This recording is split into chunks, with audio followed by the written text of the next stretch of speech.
Banana Island, you. Beats from the city.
Topic one you.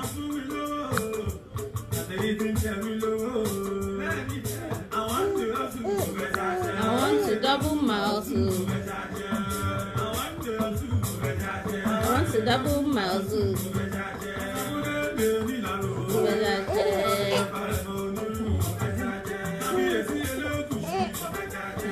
Mr. Bayo Jimo mo fẹ́ ṣàṣẹ, Mr. Olaoye Stephen mo fẹ́ ṣàṣẹ, Sheikh Abdulkudus Abẹ̀rù Àgbà mo fẹ́ ṣàṣẹ, Mr. Kọ́mọláfẹ́ Blessing mo fẹ́ ṣàṣẹ, Mrs. Àjùlọ Mọ́táyọ̀ mo fẹ́ ṣàṣẹ, Alhaji Inshallah mo fẹ́ ṣàṣẹ,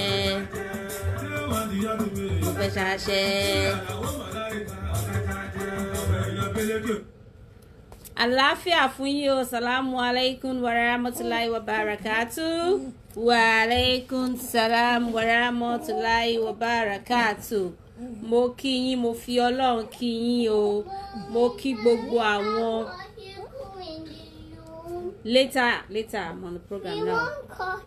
Later, I said later. So mo fi Ọlọ́run kí gbogbo àwọn tí ò ń ṣe mùsùlùmí àárín wa, àwọn ẹlẹ́sìn kejì, àlàáfíà Ọlọ́run ó máa wà pẹ̀lú gbogbo wa o. Ẹ káàbọ̀ sórí ètò. Mr. Bayo Jimo, ẹ káàbọ̀ sórí ètò. Mr. Olaoye Stephen, Sheikh Abdulkudus, Mr. Kọ́mọláfẹ́ Blessing, our PR, ẹ káàbọ̀ sórí ètò. Alhaji Inshallah, ẹ káàbọ̀, àti gbogbo àwọn tó máa tún máa join pátápátá. Mrs. Fọláṣadé Akíngbadé Quadri, ẹ káàbọ̀ sí orí ètò.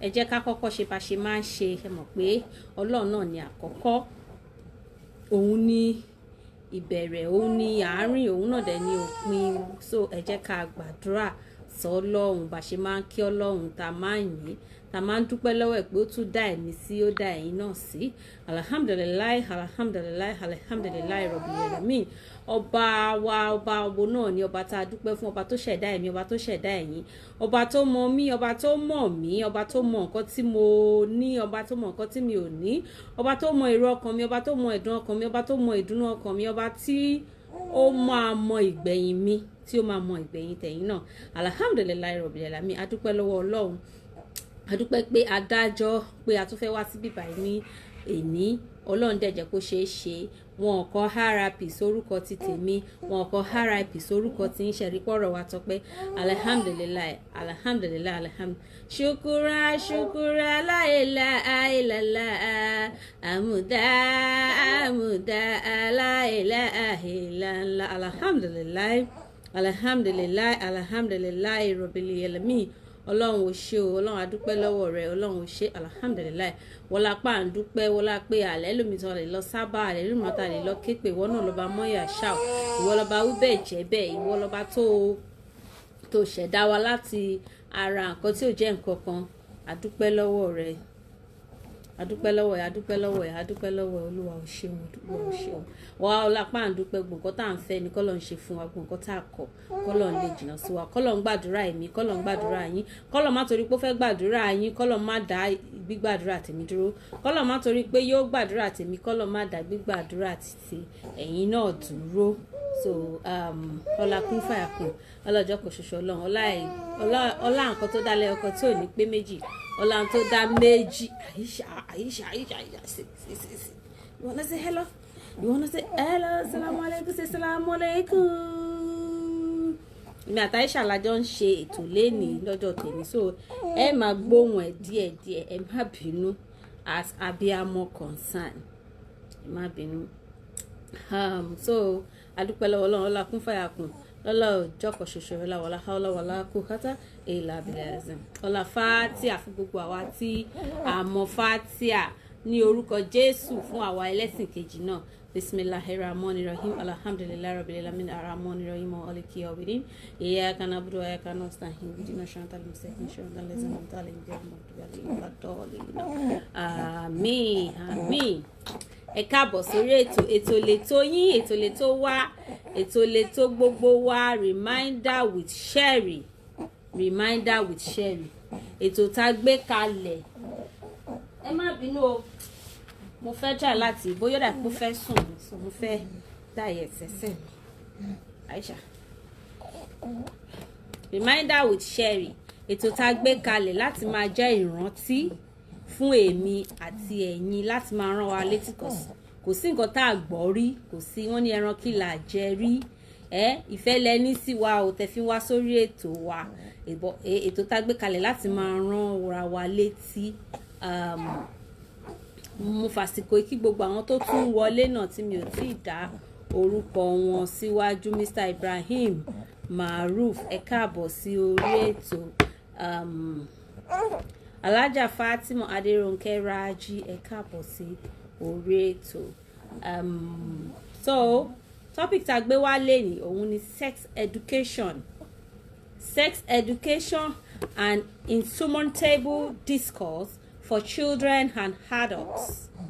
Àwọn àlejò wa ọlọ́lá jùlọ ẹni tá a fi gbogbo ọ̀dárúkọ wọn Comrade Ogunsola Babátúndé wọ́n máa join wa lórí ètò láti wá lecture wa ní èní kí là ń pè ní sex education ǹjẹ́ ó tẹ̀yẹ kí irú discussion yẹn máa ṣẹlẹ̀ láàrin àwa tá a jẹ́ adult bóyá yálà à ń fẹ́ra wa lọ́nà ni àbí a ti fẹ́ra wa sílé tán ni ṣé ó yẹ kí irú discussion yẹn ṣẹlẹ̀ àwọn ọmọ wa tá à ń bí ayé ti dáyé social media oríṣiríṣi nǹkan náà ń wò lórí social media oríṣiríṣi nǹkan ni wọ́n ń kọ́ lára àwọn peer groups wọn ẹ máa rọ́mọ mi as 3 years old gan ó máa béèrè lọ́wọ́ yín pé mommy what does it mean to kiss what does it mean what does kissing mean can children kiss is it only adult that kiss a lot of questions ọmọ mi máa béèrè pé why do people get married ni àwọn àwọn ọmọ wa yìí ni wọ́n ń béèrè lọ́wọ́ wa. So nǹkan tá a wá fún wa sórí ètò lẹ́ni náà nìyẹn pé ǹjẹ́ ó tiẹ̀ yẹ ká tiẹ̀ máa discuss irú nǹkan báyìí pẹ̀lú àwọn ọmọ wa. Èjì tó bá tẹ̀ wá yẹ pé ká máa discuss ẹ̀, èjì wo la wò pé ó ti wà appropriate láti discuss that kind of this kind of topic, láti kọ́ àwọn ọmọ wa ní sex education. Èjì wo ni a fi wò pé ó tọ́ láti kọ́ àwọn kids, I mean the children. So àwa tá a jẹ́ adult náà, ǹjẹ́ ó yẹ ká máa tiẹ̀ máa sọ láàrin partner wa ni, láàrin àfẹ́sọ́nà wa ni. So gbogbo ẹ̀ ni wọ́n máa yànnàná fún wa lẹ́ni. Ẹ káàbọ̀ sórí ètò Mr. Owodunni Mustapha. Ṣé wà dáadáa sà? Báwo ni ṣẹ́ṣẹ́ gbúrò lé? So ní báyìí mo feel pé àwọn náà máa gbáradì láti join wa. So àwọn question tá bá fẹ́ bi wọ́n ni àwa tá bá ní question ẹ jẹ́ ká mú bírò, ẹ jẹ́ ká kọ sílẹ̀. Ṣé mọ̀ pé mo máa ń sọ wípé lórí ètò yìí yeah, they said Mama is watching live from Apete. Ìyá Olóòtú is watching Olóòtú. Thank you, ma. Thanks for everything. I cannot thank you enough. Thanks for bringing me to the world. Thanks for putting my legs on the right path. I thank you and I appreciate you and I love you and I miss you. Most especially, I miss you. Ǹjẹ́ ó tẹ̀ ẹ́ ká máa discuss ẹ̀? It is not, Islamically, it's not good. Sex is not good. I mean, sexual intercourse is not good before marriage. So, a máa wá ra àwọn èèyàn tó ti marry tó máa sọ pé nǹkan táwọn expect kọ́ láwọn bá, bóyá ìyàwó ni ó ní low libido ni, bóyá ọkọ ni ò like sex ni, bóyá obìnrin ni. Ǹjẹ́ ó tẹ̀ ẹ́ kọ́ máa discuss it during the time of their courtship. So, gbogbo eléyìí ni àlejò wa máa bá wa sọ ní èmi náà ṣe mọ̀ pé mo máa ń sọ fún yín pé akẹ́kọ̀ọ́ ni mí lórí ètò yìí, akẹ́kọ̀ọ́ ni mí. Ọlọ́run kò fi mí ṣe speaker ni, mouthpiece. Ọlọ́run kò fi mí ṣe mouthpiece ni, Aisha sorry. Ọlọ́run kò fi mí ṣe mouthpiece ni ní orí ètò yìí. Èmi náà wá ṣe kí ni, mo máa ń kẹ́kọ̀ọ́ ní ojoojúmọ́, gbogbo àtàbà ti ṣètò ni mo máa ń kẹ́kọ̀ọ́. So let me quickly call on our guests to join us on the platform today. Torí àkókò, because topic yẹn wà complex gan, because he has to talk about the adult part and the children part. So tá a bá lè parí ẹ̀ lénìí, a máa parí ẹ̀ ní ọ̀sẹ̀ tó ń bọ̀. Inshallah, k'Ọlọ́run jẹ́ kán ráyè fún wa, kí Ọlọ́run jẹ́ kí wọ́n rí àyè fún wa. Ọlọ́run jẹ́ kí wọ́n ráyè fún wa. Ọlọ́run jẹ́ kí wọ́n ráyè fún wa. So because I know it's a very complex topic and nǹkan tí ó máa gbà wọ́n ní much time láti bá wa analyze and discuss. So I pray. Aisha la hila ilala Muhammadu Rasulullah. Aisha la hila. You want to say hello? You want to say hello to the audience? Mo ń try láti pè wọ́n, mi ò tí ì reach wọn. Mo ń try láti pè ọ̀gá wa tó fẹ́ wá dá wa lẹ́kọ̀ọ́ lórí the topic sex education and insurmountable discourse for children and adults. For children and adults. Ǹjẹ́ ó tẹ̀ yẹ ká máa sọ? Ǹjẹ́ kò tẹ̀ yẹ ká máa sọ rárá? Because thank you ma. Because àwọn ẹbí mi bóyá àgbẹ̀sìn ni, bóyá tó jẹ́ pé mùsùlùmí ni wá nílé wa ni, àbí christian ni wá nílé wa tó jẹ́ pé àwọ̀ pé that's dirty. Báwo ló ṣe máa sọ nǹkan bẹ́ẹ̀ yẹn? Báwo lẹ ṣe máa kọ́ àwọn ọmọ onírú nǹkan bẹ́ẹ̀ yẹn? No. Báwo lẹ ṣe máa kọ́ àwọn ọmọ yín nírú nǹkan bẹ́ẹ̀ yẹn? Báwo lẹ ṣe bẹ́bí yín fẹ́ sùn ní ṣé ó pọ̀n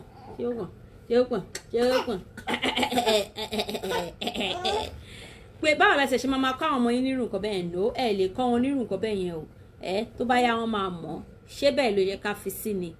Ṣe mọ̀ pé wọ́n ní pé bá ṣe ń ṣe ń lè wa èèwọ̀ bòmíì ni. Ṣé bẹ́ẹ̀ ló yẹ ká ṣe fi sí káwọ́ pé tán bá ti dàgbà, because àwa generation yìí few of us ni wọ́n kọ́ wa nírú nǹkan bẹ́ẹ̀ yẹn nílé wa. so even gan ìyẹn ló máa sọ pé wo tó bá ti bẹ̀rẹ̀ period rẹ báyìí tó bá ti rí pé o ti ń ṣe period ní àwọn àtàjọ obìnrin wọ́n máa sọ fún wọn pé wo tó o bá ti súnmọ́ ọkùnrin báyìí o lóyún nìyẹn o lóyún nìyẹn so wọn analyse fún wa pé so gbogbo tó bá tẹ̀ ti súnmọ́ ọkùnrin ẹlòmíì gan kò ní fẹ́ kọ̀rẹ́ ọkùnrin àbí ọmọ kíláàsì ọkùnrin kó fara kàn òun ní kíláàsì ó máa gbẹ̀gbẹ̀ sá ni pé màmá bí sẹ́ ti bá ti súnmọ́ ọkùnrin báyìí mo bá lóyún nìyẹn so ẹ mọ̀ wọn kọ́ wa nírú nǹkan bẹ́ẹ̀ ṣé bẹ́ẹ̀ náà ló ṣì yẹ kí ó máa rí lọ káwa náà pé àwọn ọmọ tá à ń bí ń sìn ká má kọ́ wọn jàre tó bá ti yá wọ́n máa mọ̀ àbí ó tẹ̀ ẹ́ kí á jẹ́ kí wọ́n ní little knowledge about it ṣó yẹ ká jẹ́ kán ní little knowledge about it so manager are you there? If you are there, please signify. I want you to help me call the guest. I want you to help me call him direct. So I will send you his number now. Please call him. I don't know why he's not here. And I've been trying to call him on WhatsApp. It's not going through. So please, if you are there, call. Aisha, ṣe fẹ́ pọ̀n, Aisha, ṣe ká pọ̀n, Aisha, ṣe fẹ́ pọ̀n, Aisha, ṣe fẹ́ pọ̀n. Ó dà pa máa pọ̀n Aisha yìí kí ó lè jẹ́ ká gbádùn ara wa léni o. Àwọn ẹ̀gbọ́n Aisha ò fẹ́ bá Aisha ṣe Aisha làhílà ìlànà làhílà ìlànà làhílà.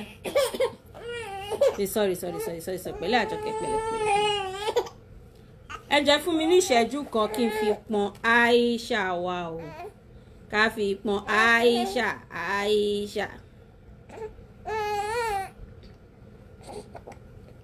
So while doing that, manager mo ti send number wọn sí yín ẹ pè wọ́n kẹ́ sọ fún wọn wípé à ń dúró dè wọ́n lórí ètò.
Àti pọnra wa o àti dé o ó fẹ́ sùn ni. So Mr. Ogunsola Babatunde is here. You're welcome, sir.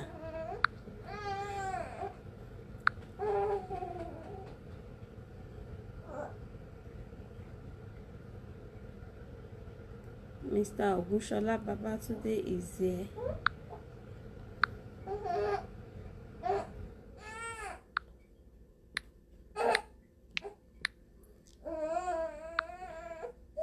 Mo ti invite yín sir. So accept ẹ lọ́dọ̀ yín.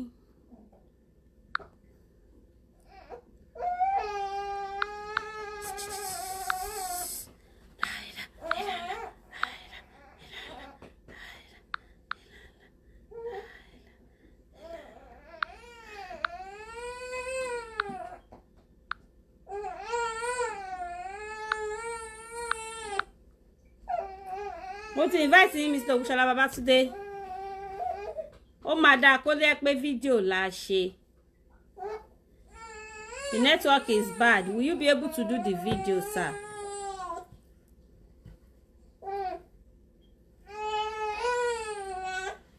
Aisha tún lásọmọ wa. He said the network is not good where he is. unfortunately, but I pray we are able to bring him on video because it's somebody that you really enjoy. He's a lecturer, as in he's a tutor. So share them up pé tá bá gbé wọn wá sí orí fídíò ni a máa fi gbádùn wọn dáadáa.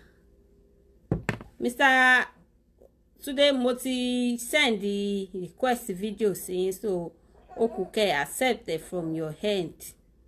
He said the network is not good. Wa alaikum salam, wa alaikum salam, wa alaikum salam. Aisha ló ń kọrin fún wa o. Aisha ló ń kọrin fún wa o.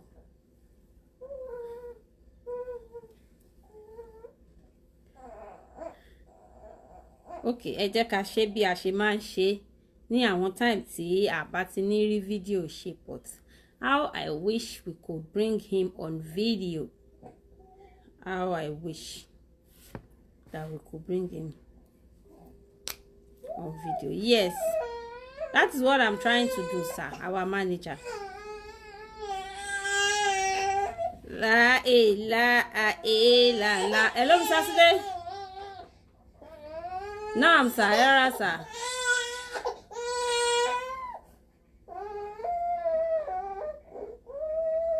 The live video. Ṣé ẹ̀yin ti try láti send kíní sí mi? No message kọ́ lórí live video yẹn. Ṣé ti try láti send pé ẹ fẹ́ wá on my video sí mi? Mo ti send ẹ̀ sí, so ó yẹ kẹ́ rí notification yẹn. Check. Checking hang up ni.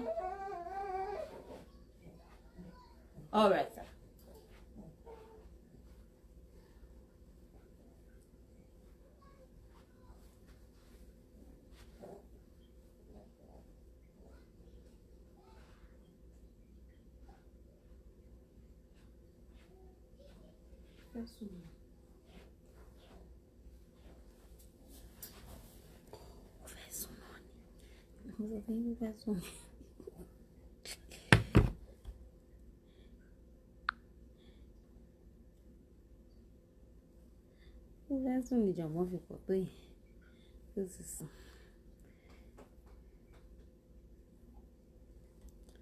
Àárín wọn join, so ká má máa fi àkókò ṣòfò.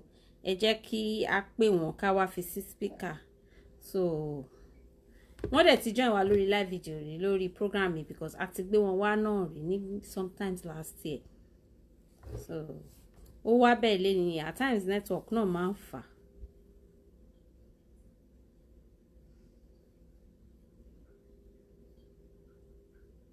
Time network náà máa ń fà. Ká má máa dá àwọn èèyàn dúró.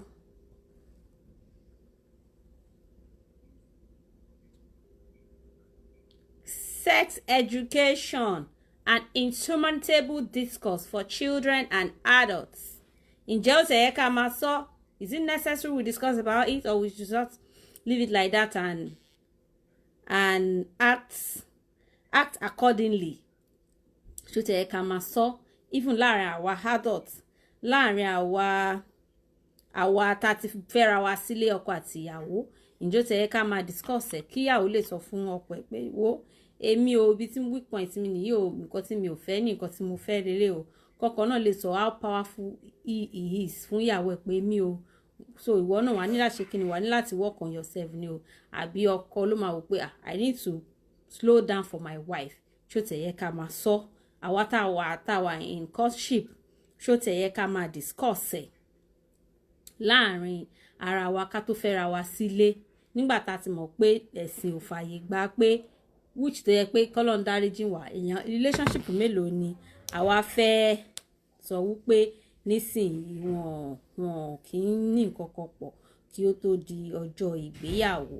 So àwa táwa ò lè báyìí, àwa ò lè mẹ́rì, ṣé a lè discuss ẹ̀ láàrin partner wa kí partner wa. I'm trying to call you on WhatsApp.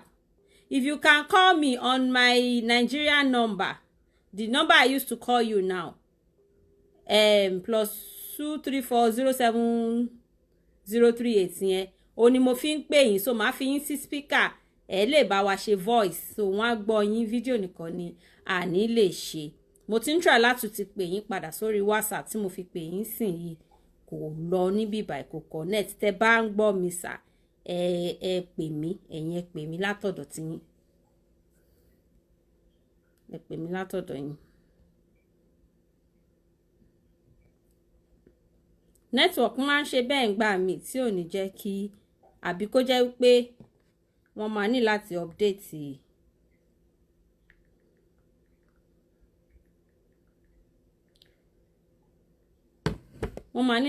update Facebook wọn so at times it needs to update his Facebook so ẹ pè mí sí orí WhatsApp tí mo fi pè yín sìn sá Bàtúndé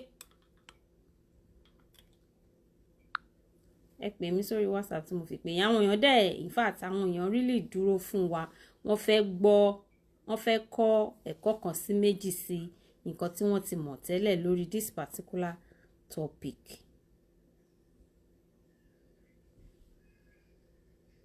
Wọ́n fẹ́ kọ́ ẹ̀kọ́ kan sí méjì lórí this particular. While we are waiting for him ẹ jẹ́ ká máa gbádùn project.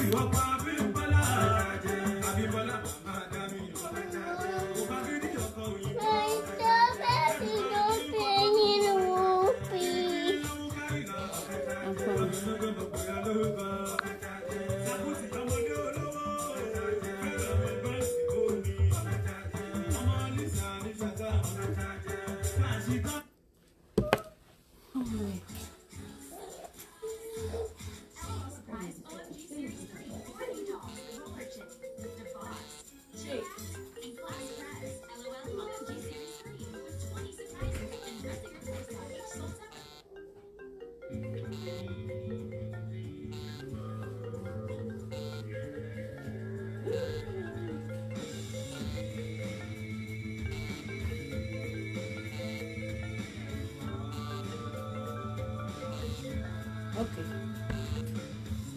Hello, sir. Ẹ pẹ̀lẹ́ ẹ jẹ́ ká ṣe audio ẹ pè mí sí audio. Àbí ká máa ṣe lọ báyìí náà mo tún wò pé kí network lè má tún break. Which one shall we go for? Let's go for this. Mi tún fẹ́ ká kọ̀tẹ̀ kí wọ́n wà bí báyìí o guest wa ní ó yá kẹ́ kí wọ́n kẹ́dẹ̀ show love sí wọn o. Wọ́n ti try fún wa láti jẹ́ pé wọ́n a lè pè wọ́n sórí bismillah sir. Ó yá sir. Okay. Bluetooth mode. Spent a lot of time. I think I appeal to Bobolino Pekema Binusimi. This is not my usual attitude. We know. I always try to keep to time. I understand. Should I go on, please? Yes, go on, sir. Yeah, but because of network issues in Nigeria, so now let us go straight to the discussion right away because we don't have much time to ourselves again. Now, the topic before us, like the anchor program was for me, only a discussion on sex education, right? Bẹ́ẹ̀ni, sir. Now, Kima Wolibo lórí topic here. You see, when we are talking about sex education, gone are those days in the past. So just when you talk about sex, by mere mentioning sex, around teenagers, they would send them away. They go away, stand up, don't listen, don't do this, don't participate. You understand? Yes, sir. In fact, it is regarded as a no-go area for teenagers. And in fact, up to today, some people still believe that issue of sex should not be discussed with teenagers at all. Whereas event has shown to us, even nowadays, there is a need to give sexual education for our children, both male and females. More so, the situation ti warrant fún pẹ̀lú bí environment tabarawa tó ti endanger most especially àwọn ọmọ wa obìnrin. Can we go together, please? Yes, we are together. Hello? We are together, sir. We are okay, together. So there are a lot of rising cases of child molestation, rape, of our more here and there. I know you must have heard about oríṣiríṣi àwọn nǹkan tí expect, tí you imagine will ever ṣẹlẹ̀. You will see, you will be listening to news of Baba 70, Baba 60, only 8 years, 6 years. It's a bit disheartening. So to that extent, there is a need láti fún àwọn ọmọ wa ní sex education, especially by the parents. Now, let us now look at what is this sex education.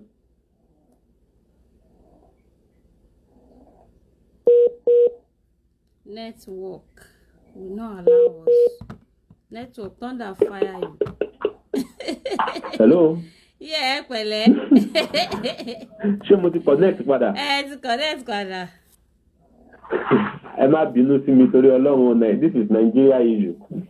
Now,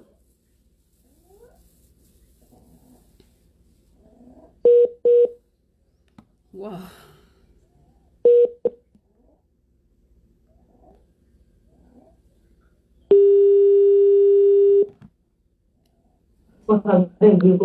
Hello. Hello, sir. Yeah, Monica kí n pè yín sí audio so that bóyá video yẹn tún máa tún jẹ. Okay, bóyá fún máa wà okay. Consume air.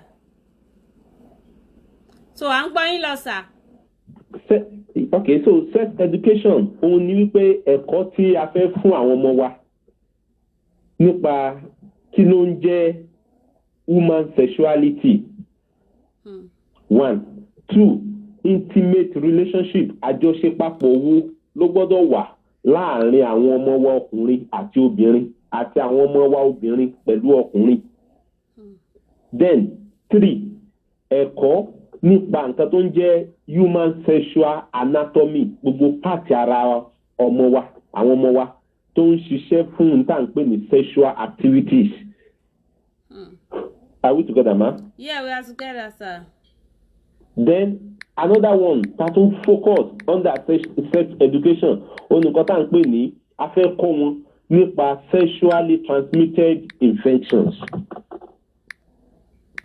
Then on the last note, we also talk about reproductive. Hello. Àwa pẹ̀lú yín sir, à ń gbọ́ yín clearly. Àwọn náà dẹ̀ ń gbọ́ yín ní orí ètò. One gbọ́ clearly, okay. To God be the glory. So we also talk about reproduction.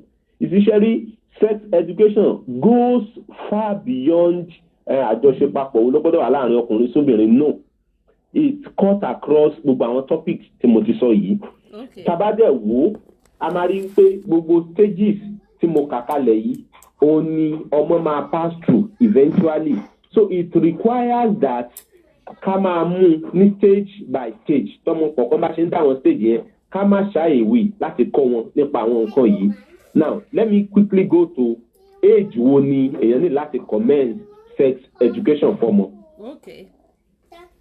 1, sex education, like I said earlier on, is an age-long teaching. Nǹkan téèyàn máa kọ́ ọmọ láti kékeré títí di ọjọ́ tó máa dàgbà, adulthood only. 1, take it from the first stage. Sex education bẹ̀rẹ̀ láti age tí ọmọ bá ti wà from, let's say, 2 to 3 years. We may think pé ọmọ yẹn kéré. No, kò kéré at that age, because at that age 2 to 3, age tí ọmọ ti máa jáde síta ká ti máa kó lábẹ́ wa lẹ́kọ̀ọ̀kan nìyẹn. You understand me, ma? That is the age tá ti máa lọ register sí kindergarten á ti máa ní rapport pẹ̀lú àwọn èèyàn. At that age, sex education ta ní láti fọ́mọ at that age òun ni wípé ó gbọ́dọ̀ mọ what are the names of part of her or his body. You understand me, ma? Bẹ́ẹ̀ni, sir. So part of the body ẹ jẹ́ ká kọ́, this is head, this is mouth, this is that, are part of the body. We must teach our children at that age. The other thing we need to teach her at that age is where in a part of the body she or he should not be touched. Níbo ni ara àta strangers kò gbọdọ̀ fọwọ́ kàn lára ẹ̀, a gbọdọ̀ ti sọ fún. And if peradventure anybody touch her, she should report or you should report at home.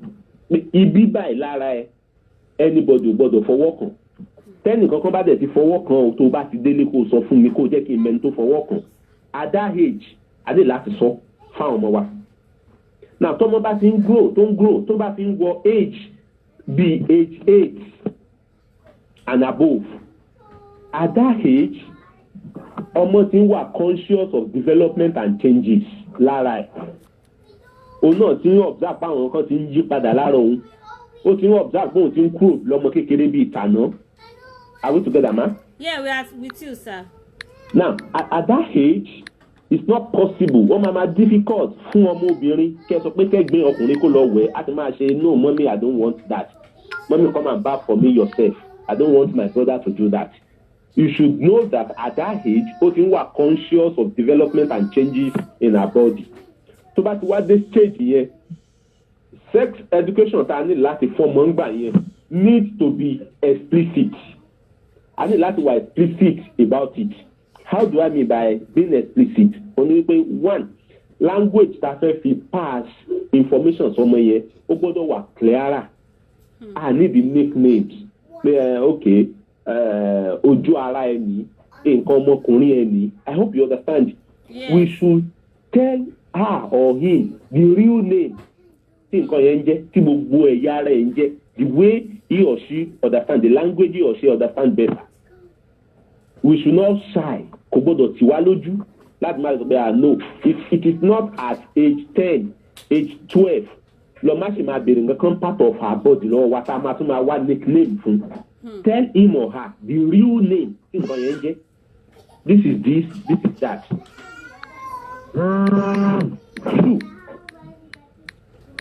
Hello. Àwa pẹ̀lú yín, sir. Okay, now at that age as well, we need sincerity. How do I mean by sincerity? Gbogbo nǹkan tá a bá fẹ́ kọ́ mọ at that age, there should be sincere information la mama pass fún. How do you mean by sincere information? You know, most especially we Yorubas. In the course pa fẹ́ máa fáwọn ọmọ wa ní sex education, àwọn ọ̀rọ̀ kan wà tá a máa ń pa tó máa jẹ́ pé eventually kò bá ọmọ ni. How? Wọ́n máa sọ fún yẹn, especially àyè ìyá wa obìnrin, ẹ máa sọ fún ọmọ pé wo ó lọ ń jáde lọ yẹn o. Tọkùnrin bá ti lè gbé ẹ lọ́rùn ọwọ́ mú báyìí ó ti lóyún nìyẹn o. You understand? Yeah. Now, by the time tó sọ fún ọmọ gbá ata sọ fún ọmọ pé tán bá ti gbé ẹ lọ́rùn ọwọ́ mú ó ti lóyún nìyẹn o. So ọmọ tó wá jáde lọ, if by mistake ọkùnrin kọ́kàn gbá lẹ́rùn ọwọ́ mú tó wá dé pé mọ́mí ẹ̀dẹ̀ ní tọkùnrin bá ti gbá mi lọ́rùn ọwọ́ mú mo ti lóyún mi lóyún náà. So from there, ọ̀pọ̀lọpọ̀ nǹkan tá a bá tún sọ fún, she will not believe. In fact, a fẹ́ go into practical. Jẹ́ kí n fẹ́ kan mọ́ fúnra mi gangan. Because the other times, mọ́ mi sọ pé tọkùnrin bá ti gbá mi lọ́wọ́ mo ti lóyún mi eventually lóyún. Then, another area, only wípé we parents, we should open to discussion. I'm talking about approaches to it. You know, there are some children, some are just extroverts. They will ask you, even questions there, expect them to be one opinion. You should not shout them down. Shut up, don't talk about that. Shut up, no. Nǹkan tí ó mọ̀ yẹn tó béèrè. Ojúṣe òbí, ó ní wípé we need to take pains láti ṣàlàyé fún. No matter how funny the question might be. Because tá a bá farabalẹ̀ ṣàlàyé àwọn nǹkan yẹn fún, ó lè lọ bá àwọn peers ẹ̀ ń ta. Táwọn á lọ ṣàlàyé ẹ̀ fún in a way that will be inimical to our life. More so, graphics oríṣiríṣi ló wà ń ta, home videos oríṣiríṣi ló wà ń ta. So nǹkan tá a bá farabalẹ̀ ṣàlàyé fáwọn ọmọ wa yẹn, tán bá wa lọ wà exposed sí through àwọn media yẹn, you know, it will not be that palatable. Tó bá lọ jẹ́ pé àwọn peers wọn ló lọ explain fún wọn, it might not be okay. Let me give this instance. Are we together, ma? Yeah, we are with you. Yeah. There was a man. Okay, sir. He's very, very educated and tó kàwé dáadáa ni. Ìyàwó ẹ̀ kàwé dáadáa. Ọmọ wọn obìnrin. Wọ́n kàn wà nílé ńjọ́ kan. ọmọ yẹn dẹ̀ lọ bá daddy ẹ̀ ní sitting room. Daddy, please, what is sex? Easy. Ṣé mo pé question yẹn funny? Ọmọ 12 years old ń béèrè what is sex lọ́wọ́ mi. You know, the father shouted at her, shut up. Don't say that. If I should hear that from your mouth again, I'll beat you. So she was scolded. Rather than from mama náà, her mom láti gbé wọlé kán ṣàlàyé fún. You know what her mother did? Nǹkan tí màmá náà ṣe ni wípé níbo ló ti lórí wọ́nrán yẹn irú question òṣìwò ló ń béèrè yẹn ẹjọ́ tí n bá tún gbọ́rù nǹkan báyẹn lẹ́nu ẹ wàá jẹ gba gidigidi gan. Do you know what eventually happened to the lady, to the girl? No, sir. Ọmọ yẹn ní láti lọ bá guard wọn. Ẹjọ́ kí ló ń jẹ́ what is sex? Guard yẹn pé okay, you want to know sex? No problem. Tó bá ti di Monday tí dáadé àti mọ́mí bá ti jáde kó padà wá máa define ẹ̀ máa sọ fún ẹ. And before we know it, Monday dé ọmọ yẹn lọ bá guard pé uncle what is sex? Guard mú wọnú room tiẹ̀ ló bá sùn. Ó bá lájọṣepọ̀ pé so this is sex. She disflowered the girl got pregnant in the process. Now ẹ wo àárín yẹn ẹ máa rí pé failure bàbá àti ìyá láti sit ọmọ yẹn down. So whenever we have extroverts láàrin àwọn ọmọ wa tán bá ti ń béèrè question yẹn we should not shy away láti discuss it. That is the first approach. But the second approach is there are some children they will not talk. Even nǹkan tó yẹ kán béèrè normally ọmọ mi wà gẹ́gẹ́ bí tẹ́bí bá ń pa gan kò ní sọ. Actions ẹ̀ disposition láti fún àgbẹ̀ ebi ti ń pa ọmọ tó ṣe ra kájọ tí ó sọ̀rọ̀ yìí ebi ti ń pa nìyẹn. So àwọn ọmọ kan wà báyìí tó yẹ they will not talk. So when you have that kind of children tí ó sọ̀rọ̀ tí ó béèrè we need to initiate discussion as parents on it. We need to teach him or her this is that. Nǹkan tá a expect of you lélẹ̀ this is the stage. Irú relationship tó gbọ́dọ̀ ṣẹlẹ̀ láàrin ìwọ àtọkùnrin. Irú relationship tó gbọ́dọ̀ ṣẹlẹ̀ láàrin ìwọ àti obìnrin. Are we together, ma? Yeah, we are with you. Another area tó jẹ́ wípé a ní láti wò dáadáa ó ní gender roles. Ìyẹn ní sex education ta tún láti fáwọn ọmọ wa by the time tán bá ti attain puberty tó ti mature tá ti lè máa pè wọ́n ní adult. Ṣé mo pé gbogbo tá à ń sọ látàárọ̀ yìí we are talking about teenager age gbàgbọ́ ṣì wà ní kékeré from 2, 3, 4, 5, 6, 7, 8 to 12 or thereabout.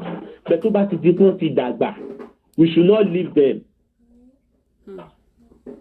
We should also take pain láti máa explain so many things to relate mọ́ sexual anatomy àwọn kí ni nǹkan tó lè máa change lára wọn tí wọ́n á fi lè mọ̀ pé nǹkan kan báyìí ń ṣẹlẹ̀. My dear sister, let me put this.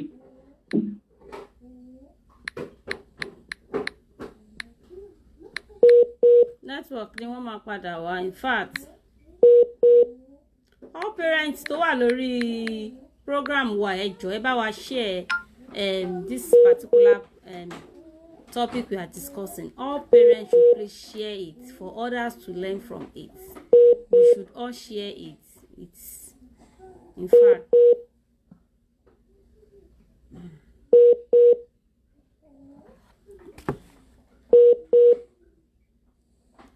Ẹ jẹ́ kí n kọ́ ọ̀tẹ̀ kí n pè wọ́n padà. Network ni.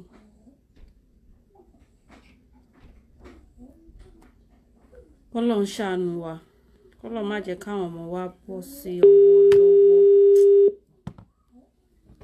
Ga o. Àwọn topic báyìí ó máa jẹ́ kí n wà emotional kan tí bá ń treat ẹ̀ báyìí.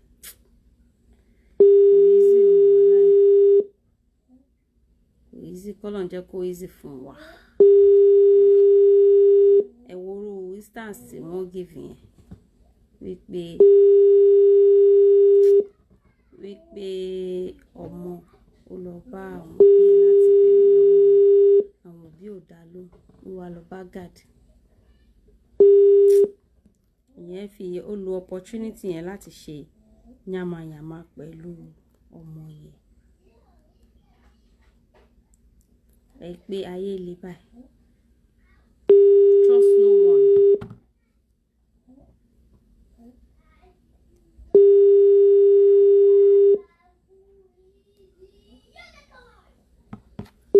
Wow.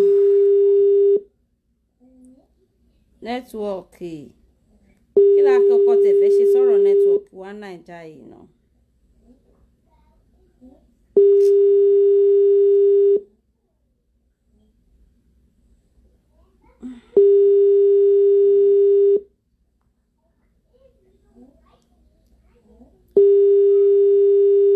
Network has jam àgbákò.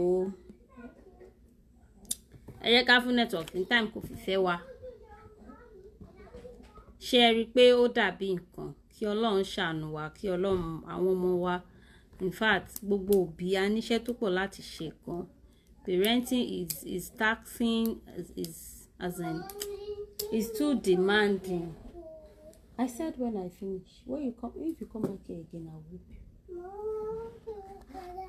It's too demanding, but as stressful as it is, a gbọ́dọ̀ gbìyànjú láti ká kógo já lórí àwọn ọmọ wa. Okay, ó máa connecting sí padà. Hello, sir. Hello? Yeah. So I'm very sorry. The network is bad. We understand. We are in together. We are together, Abi? Yes. Hello? Yes, sir. Yes. Okay. So, ibi tí mo dé ni wípé sexual anatomy. You see, at adulthood stage, ibẹ̀ gangan òun làwọn parents máa ń relax. Wọ́n á wò wípé ó ti mọ ọwọ́ ọ̀tún yàtọ̀ sí ti ọwọ́ kejì. Whereas kò sígbà kankan tó yẹ kéèyàn stop on this sex education. On sexual anatomy, we need to teach our females and even male of changes in their body. Àwọn hormones wo ló responsible fáwọn nǹkan kọ̀ọ̀kan lára wọn. We need to teach them. I was at point tí mo dé sọ wípé, do you know that it is possible? Hello? Yes, we are with you, sir. That it is possible fún obìnrin tó bá understand anatomy ara ẹ̀ dáadáa without going to hospital for any check, without using any pregnancy test strip láti mọ̀ pé òun ti lóyún. Yes. You know, it's possible to understand that anatomy. And it's not every obìnrin ló rọrùn fún. There are some obìnrin tó jẹ́ wípé 2-3 days to their menstrual period they would have known and they would have prepared for it. But me and you know that situation máa ń wà níjọ́ mi tá a máa wà ń party àbí tá a máa jáde lọ tá a máa rẹ̀ tó máa rí menses fasting which will embarrass such a woman. Gbogbo àwọn nǹkan yìí ara nǹkan tá a máa ń kó papọ̀ mọ́ sex education ni. Now another one is gender roles. Kí ni role, kí lójúṣe tí society tá wà tó pín fún gender kọ̀ọ̀kan gẹ́gẹ́ bí obìnrin gẹ́gẹ́ bí ọkùnrin. What is expected? What are the roles expected of them to play? Lára àwọn nǹkan tá a gbọ́dọ̀ kọ́ wọn ni. Are we together, ma? Yeah, we are with you, sir. So, yeah, lára àwọn nǹkan tá a gbọ́dọ̀ kọ́ wọn ni. One, tẹ́ bá wo society wa, àwọn ọmọbìnrin kan wà tó jẹ́ wípé their attitude, ìwà wọn, ìrìn wọn, outfit wọn, the way tí wọ́n ṣe múra bí ọkùnrin exactly. They will be telling you pé it's not comfortable. Kò tí ẹ̀rọ àwọn lọ́rùn àtọ̀ láti relate pọ̀ mọ́ ọkùnrin pẹ̀lú obìnrin ẹgbẹ́ àwọn. They walk like a man. They talk like a man. We call them tomboy. We call them tomboy. But hardly would you know tó bá rí wọn látọ̀kan láti mọ̀ pé obìnrin ni wọ́n. Whereas that kind of attitude, that kind of disposition might not be totally accepted in the society. So we need to let them know. Now, another stage at that point, my dear, is the kind of information tí parents tó bá máa fún ọmọ tó bá ti reach age tá a lè pè ní adult must be sincere and direct. You tell them the truth, you tell them the implications. You get me, ma? Bẹ́ẹ̀ni, sir. So don't tell them that tọkùnrin bá ti hug ẹ o ti lóyún. No, they've grown above that age. Don't tell them tọkùnrin bá ti ní fọ́n pẹ̀lú ẹ tó bá ti ní sexual intercourse pẹ̀lú ẹ o ti lóyún. No, tell them that okay, sexual intercourse is good, is sweet, but implications lele. Among the implications is you can have unwanted pregnancy. Should I go on, ma? Yes, sir. Network working? Okay. I'm going that you can contract sexual transmitted diseases. You know, infections, you tell them about that. So, at that age, ọmọbìnrin tó bá fẹ́ lọ dán nǹkan yẹn wò pẹ̀lú sexual education téèyàn ti fún láti ilé, sex education tá a ti fún láti ilé, would know the implication of nǹkan tó ń fẹ́ ṣe yìí. So, ìjọ tí ọ̀rẹ́ ọkùnrin bá ti invite ẹ̀ tó ti ń tilẹ̀kùn lẹ́yìn inú ilé láti máa rántí pé òkè dáàdì sọ fún mi wí mọ́mì sọ fún mi pé nǹkan tá a fẹ́ bẹ̀rẹ̀ yìí ó máa ń dùn tó tọ́ tá a bá ṣe àmọ́ implication ẹ̀ lélẹ̀. Now ṣóun ti ready for consequences like bí mọ́mì ṣe sọ like bí dáàdì ṣe sọ. Don't just tell him or her pé tọ́kùnrin bá ti gorí rẹ̀ ayé rẹ̀ ti bàjẹ́ ní ẹ̀. No, ayé rẹ̀ ò bàjẹ́. Kí làwọn nǹkan tó lè ba ayé ẹ̀ yẹn jẹ́ ẹ ṣàlàyé fún un. Then the same thing fún ọmọkùnrin. If you know you are not ready, don't ready. You get me, ma? Bẹ́ẹ̀ni, sir. If you know that you are not ready to be a father, don't take any lady to bed. The implication is, should you do that, tó bá ti lóyún, ó máa stop education here, this and that. Chances are there kí wọ́n náà kó àrùn ìbálòpọ̀. We should endeavour láti sọ gbogbo those truths for them. If we are able to tell them all this, they will be well guided. Àwọn aburú tó lè lọ ṣẹlẹ̀ láti bí àìní àlàkàkùn unchallenged attitude the parent láti guide àwọn ọmọ on sex education and issues that relate with it will be avoided. Ọ̀pọ̀lọpọ̀ ọmọbìnrin ló ti kú dànù látara wípé wọn ò ní adequate sex education.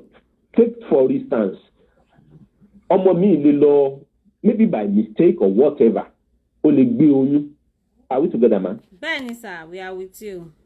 Our education ti parents náà gbọ́dọ̀ ní tó náà fẹ́ máa bring ọmọ up child of bringing ó ní wípé òun gbọ́dọ̀ open sọmọ òun gbọ́dọ̀ free mọ́mọ òun dáadáa. As mama, as mother, your female children must be so free to discuss anything in quote with you. Even though fi dé wípé okay, unfortunately, may God forbid such for our children. Unfortunately, mommy, mo lóyún unwanted one. Are free, mama a fi lè guide there on what to do. But ọ̀pọ̀lọpọ̀ ọmọ will never discuss sex at home. Rather, àwọn peers ẹ̀ àwọn ọ̀rẹ́ ẹ̀ la lọ sọ fún, and you know what they will advise. Tó bá ti mix kinní kan mọ́ kinní kan tó mú ó máa lọ. Oyún yẹn máa wá sílẹ̀. Eventually, there are lots of promising children tó ti gbàgbé kú. That shall not be our portion by special grace of God. So, can we still go on or have to wait to take questions? If you have any question, go on. If you have any question, kindly drop it on the comment section so that our guests will take your question. Please drop your question. It's very important, and I'm sure everybody is learning from this particular topic we are discussing. Èmi gan mo mú bírò ni mo kọ̀wé sílẹ̀ o, students ni mí. Okay. Mú bírò and kọ̀wé sílẹ̀. That is interesting. So, fire on, sir. Mo ń wo wípé topic yìí wà wide gan. Kí Ọlọ́run gbà wá láàyè, k'Ọlọ́run jẹ́ kẹ́ wá ráyè fún wa. A ní lè parí ẹ̀ lọ́sẹ̀. Níjọ́ òní ẹ̀ mà. a ní lè parí ẹ̀ ní In èyí. fact, I would so much love láti take care again anytime. So inshallah because I don't like next week this so mi ò fẹ́ kẹ́ rush at mi all. fẹ́ kẹ́ rush. Ma? Mo ní pé next week mi mọ̀ bóyá ẹ máa ráyè pè fún wa tẹ́ bá máa ráyè fún wa. When? Same time next week Saturday. Honestly, Malayi, I will hope it, honestly. Okay. So ibi tá And bá I bá pray dé God will lé get a good network. ibi tá Because bá bá I want dé. us to look at approaches. Because, hello? Mo wà pẹ̀lú yín sà, mo wà pẹ̀lú yín. Sherry, area approach to teaching of sex education, ibẹ̀ gan ni most parents ti fail. And you know, tí parents bá ti fail, definitely will know implication of it lórí àwọn ọmọ. Bẹ́ẹ̀ni. And the parents that want to disseminate sex education, ṣóun gan ni. Then the ti ṣe fáwọn ọmọ. You know, ọ̀pọ̀lọpọ̀ wa àwa òbí a ti look at that sex education as responsibility of their teachers, that it should be done for them at the school. Whereas the only thing táwọn teachers wọ́n ní láti ṣe is just a complementary role. Iṣẹ́ táwa bá ti ṣe lórí wọn, wọn làwọn teachers wọn máa bá a complement. So we need to find time to look into that area as well.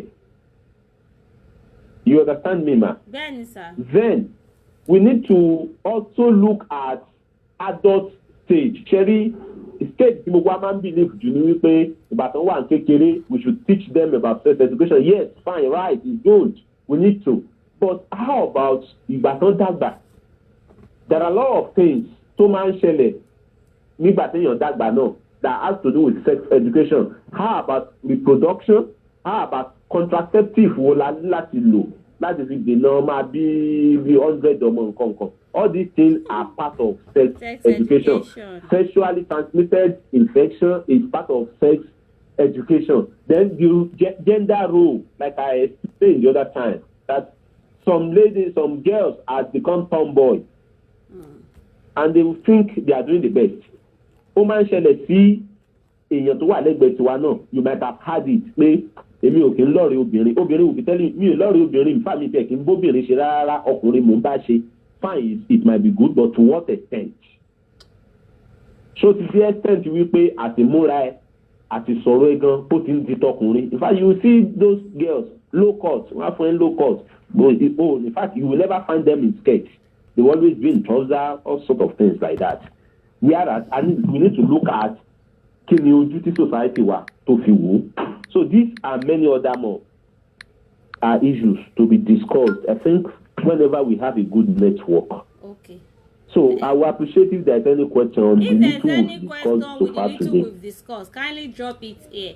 Tó bá dẹ̀ jẹ́ pé bóyá later náà lẹ máa rò wípé questions ẹ lè drop ẹ̀ sórí comment section àbí better still kẹ́ drop ẹ̀ sí messenger mi because ìgbà mi tí comment bá ti pọ̀ àyè má lè pọ̀ fún mi láti máa ka gbogbo wọn so kò jẹ́ bó ṣe jẹ́ love button to our guests because wọ́n ti try wọ́n ti ṣetán láti gbà tèmi náà ti ṣetán but network ni ò jẹ́ kí a tètè gbádùn wọn. So if you have any question, drop it, and if you think it's a question you want to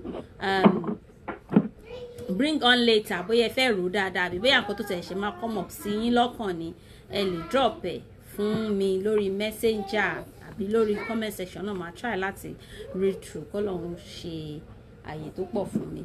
So because of our time ẹ ṣé gan ni guest wa and when you call on one multiple will answer inshallah. Thanks for your time, thanks for your love, thanks for everything. I really appreciate it. Mo gbàládùra pé Ọlọ́run á bá mi ṣe àlékún ìmánì yín, àlékún dáràjà, àlékún owó, àlékún ọmọ. Ìyàwó nìkan ni mi ní sọ pé àlékún mọ́. Mi ní sọ yẹn.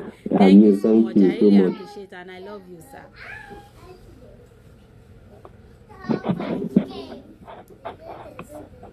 Salamu alaikum warahmatullahi wabarakatuh. Yeah, in fact, topic tá n treat yìí èmi náà ti mọ̀ pé a ní treat ẹ̀ tán lọ́sẹ̀ because it's a very complex one, very complex. Very complex one. Ṣé mọ̀ pé eléyìí tán ṣì ń bá wa sọ láti bí abi 40 minutes ago sí is just on the children alone. Àwọn ọmọ wa nìyẹn kó wá tábà tán wá ti wá dàgbà tó ti di pé bóyá wọ́n ní relationship, that is another segment. Tán bá tún wá ti wá marry tán táwọn náà ti wà pẹ̀lú ọkọ àtìyàwó, that is another segment. So èmi ti mọ̀ pé topic yìí a ní lè treat ẹ̀ tán ní ọ̀sẹ̀ yìí, but fún wọn bá tí wọ́n ti kọ́ wa, in fact èmi o mo ti kọ́ ẹ̀kọ́, mi mọ̀ bóyá ẹ̀yin náà ti kọ́ ẹ̀kọ́ kan àbí ìkejì, and I'm very sure pé ẹ kọ́ ẹ̀kọ́ kan àbí ìkejì. Ẹ mọ̀ pé mo máa ń sọ fún wa lórí program yìí, ẹ jẹ́ ká máa share. Don't forget to share. You are sharing it because you want others to benefit from it. There are some people that they are not privileged to be on this platform. So tẹ́yin bá share lórí page yín, bóyá ọ̀rẹ́ yín ni wọ́n àbí ọ̀rẹ́ yín, they might have the privilege to watch the program, listen to the lecture and benefit from it. And while they are benefiting from it, you are having a reward too. Ẹ̀yin náà ṣe kí ni, ẹ máa gba ládá, you are having a reward too. So don't just watch this program, watch and share. May God be with us. Àwọn ọmọ wa wọn ò ní di ọmọ ọlọ́mọ. So nísìbà àti bọ́ sí another segment, that is the shout out segment tá gbé sílẹ̀ láti máa fìfẹ́ hàn síra wa, to show our self love, to show our self appreciation, to show people around us that we love them, we care about them. This is shout out segment. This segment particularly we design it to be wishing people good, to celebrate with people on your birthday, on your baby shower, on your baby akiko or naming ceremony, on your wedding anniversary, on your wedding day. This segment is meant for it. So àwọn tó ti ṣe birthday ní àti bóyá bí ọ̀sẹ̀ bí méjì sẹ́yìn tó was ṣe program ní last week, so ó ti bọ́ sí ọ̀sẹ̀ méjì nìyẹn.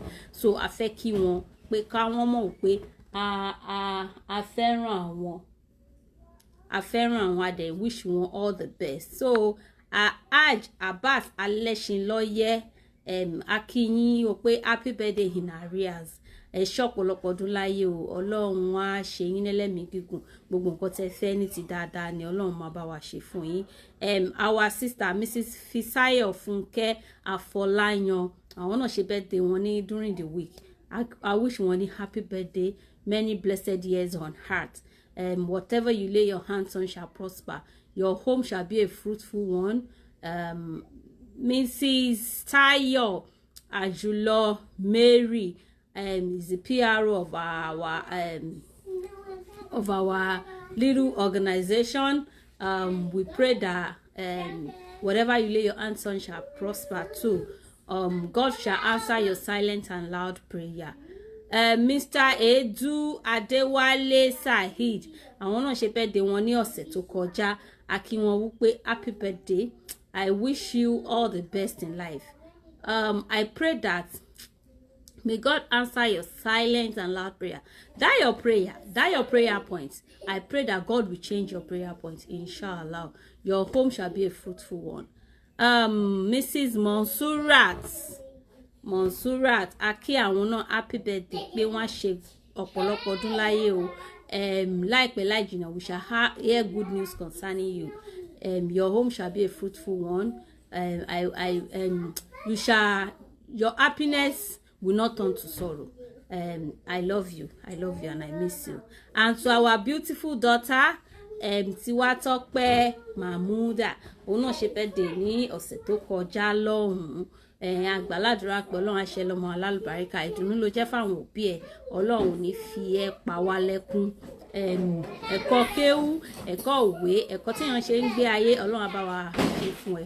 Wàá dàgbà, ò ní ṣánkú, ò ní dàgbà yà, wàá jẹ́ ọmọ alálùbáríkà. Lọ́la kún fàyàkùn.